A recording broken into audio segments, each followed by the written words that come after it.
ANM GNM এর mop up registration এবং choice locking এর জন্য আজকে তোমাদের হচ্ছে শেষ তারিখ 9 ডিসেম্বর মঙ্গলবার।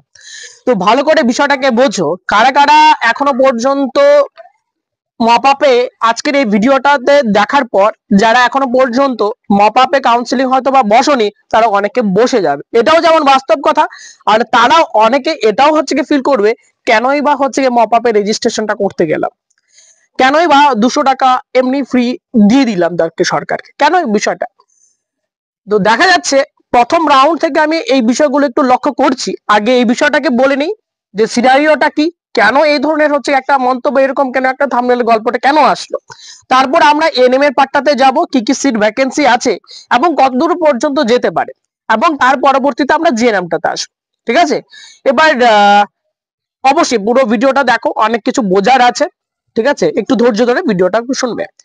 দেখো বিষয়টা হচ্ছে, আমরা হচ্ছে জানি প্রতি বছর আমরা যখন থেকে এই এন্ট্রান্স এক্সামটা তোমাদের শুরু হয়েছে নার্সিং এ, তখন থেকে আমরা আছি, আমি আছি তখন থেকেই আমি কোচিং তোমাদেরকে পড়াই। তো বিষয়টা হচ্ছে সকলেরই অবশ্যই একটা আশা থাকে যে আমি চান্স পাবো, আমি গভর্নমেন্ট সরকারি কলেজে হচ্ছে চান্স পাবো, তাতে কোনো অসুবিধা নেই, আমি পাবো। এখন বিষয়টা হলো যে 11 নাম্বার 12 নাম্বার পেয়েছে কেউ, একটা স্টুডেন্ট পেয়েছে, তার র্যাঙ্ক প্রচুর হয়েছে, কারো জেনারেল র্যাঙ্ক 30,000 হয়েছে, 31,000 হয়েছে, 40,000 হয়েছে, 50,000 হয়েছে। তারা কি কোন রকম ভাবে কি চান্স পাবে? অবশ্যই না। সেটা এনএম হোক জিএনএম হোক, জেনারেলে তো এত দূর র্যাঙ্ক পর্যন্ত তো কখনোই যাবে না, সম্ভবই না এত দূর যাওয়ার পর্যন্ত। কিন্তু আমরা কি করছি, যখন আমরা বলতে বেশিরভাগ ইউটিউবের কথাই বলছি, ঠিক আছে, আমি ক্লিয়ার কাট বলে দিই, দেখো এতটুকু এতটুকু পর্যন্ত যেতে পারে, তুমি কাউন্সেলিং করিও না, তোমার মপ আপে করানো দরকার নেই। বা ইভেন এটাও হয়েছে, আমার কাছে যে স্কোর লিস্ট আছে তাদেরকে ধরে ধরে আমি ফোন করেছি যে তুমি কেন মপ আপে করলে না, তুমি মপ আপে করো, বিষয়টাকে বোঝো। তো যাদের এত দূর পর্যন্ত র্যাঙ্ক আছে, তার তো এটাই বলতে হবে যে সরকারকে তারা কিছু টাকা ডোনেট করেছে। হ্যাঁ, এটাই বলতে হচ্ছে, ডোনেট করেছে, কারণ এত দূর পর্যন্ত কোনো দিন যাবে না। ঠিক আছে, কোনো দিন যাবে না, কিন্তু এটা হার্শ রিয়ালিটি, এটা শুনতে হবে, এটা মানতে হবে। 30 নাম্বারে জেনারেল কাট অফ যাবে না, 40 নাম্বার জেনারেল কাট অফ মানবে, আসবে না। অনলাইনে যখন এই প্রসিডিওর হচ্ছে আসবে না, তোর কেন করছো? হবে না। এনএম এর ক্ষেত্রে দেখা যাচ্ছে যে সকলে বড় বড় একটা থাম্বনেল দিয়ে এতগুলো হচ্ছে কি সিট রয়েছে দেখছি, এতগুলো সিট রয়েছে, এত তোমরা সকলে সুযোগ পেয়ে যাবে, দারুণ একটা অপরচুনিটি, মপ আপ। কোথায়, কতগুলো সিট আছে এনএম এর ক্ষেত্রে? পিডব্লিউডি অর্থাৎ ফিজিক্যাল হ্যান্ডিক্যাপ যারা আছে তাদের সিট নাম্বারটা কেন যোগ করে দেখানো হচ্ছে? আমরা জানি যে ফিজিক্যাল হ্যান্ডিক্যাপ যারা আছে তাদের নাম্বার যদি একদম নাও থাকে, যদি তার যে ক্রাইটেরিয়া আছে ফিজিক্যাল হ্যান্ডিক্যাপ হওয়ার জন্য, বা নার্সিং এ তো সমস্ত রকম কিন্তু ফিজিক্যাল হ্যান্ডিক্যাপরা পায় না, একটা নির্দিষ্ট আছে, লোকোমোটর, লোয়ার লিম্বস এরকম ভাবে একটা আছে, তারাই পায়। তবে বাকিদের, তবে কেন যখন আমরা সিট নাম্বারটা দেখাচ্ছি তখন ওটাকে কেন যোগ করে দিয়ে দেখাচ্ছি যে এতগুলো এতগুলো সিট রয়েছে? সিট কতগুলো আছে এনএম এর ক্ষেত্রে আমি একটু দেখে বলছি। এনএম এর ক্ষেত্রে যারা জেনারেলদের জন্য দুটো সিট আছে, দুটো, মাত্র দুটো। ওবিসি এর ক্ষেত্রে দুটো আছে, ওবিসি বি এর ক্ষেত্রে একটা আছে, তার মানে টোটাল দাঁড়ালো 5টা। এনএম এর ক্ষেত্রে মপআপে সিট, এসসি দের কোনো সিট নেই, এসটি কোনো সিট নেই, ইডব্লিউএস কোনো সিট নেই, সিডি কোনো সিট নেই। সিট আছে কাদের? পিডব্লিউডি আছে, অরফান আছে, এগুলো বলে লাভ আছে? পুরো বলে তো লাভ নেই। তার মানে আমরা বলতে পারি এই মপআপের ক্ষেত্রে, এনএম এর ক্ষেত্রে টোটাল সিট নাম্বার হচ্ছে 5টা।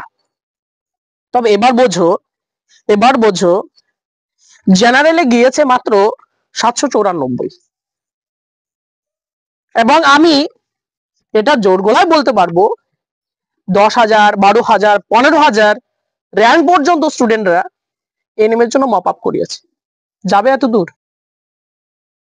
সম্ভব কখনো? অবশ্যই সম্ভব না, পাবে না। হ্যাঁ, দূর কত দূর, বেশি দূর পর্যন্ত যেতে পারে কারা? এসটি যেতে পারে, ইডব্লিউএস টা যেতে পারে, কিন্তু ইডব্লিউএস এ তো এনএম এর ক্ষেত্রে সিট নেই, এসটির ক্ষেত্রে তো এনএম এর ক্ষেত্রে সিট নেই। ঠিক আছে, তো বিষয়টাকে বোঝো। সিট নাম্বারগুলো আমি পাশে পাশে দিয়ে দেবো, দেখতে তোমাদেরকে সুবিধা হবে। এবার আসে জিএনএম এর ক্ষেত্রে। দেখো জেএনএম এর ক্ষেত্রে প্রতি বছর আমরা যতটুকু আন্দাজ করে রাখি যে এত নাম্বার পর্যন্ত হচ্ছে গিয়ে কাট অফ যেতে পারে, এই বছর কিছু কিছু ক্যাটাগরিতে বিশেষ করে ইডব্লিউএস অনেক বেশি গিয়েছে, জেনারেলে অনেক বেশি গিয়েছে। আমরা ভাবতে পারিনি যে এত দূর পর্যন্ত যাবে, একদম তাই, আমরাও ভাবতে পারিনি। জেনারেলে কত গিয়েছে সেকেন্ড রাউন্ডে কাট অফে? 3755, অনেকটা বেশি। 3755 র্যাঙ্ক পর্যন্ত সুযোগ পেয়েছে।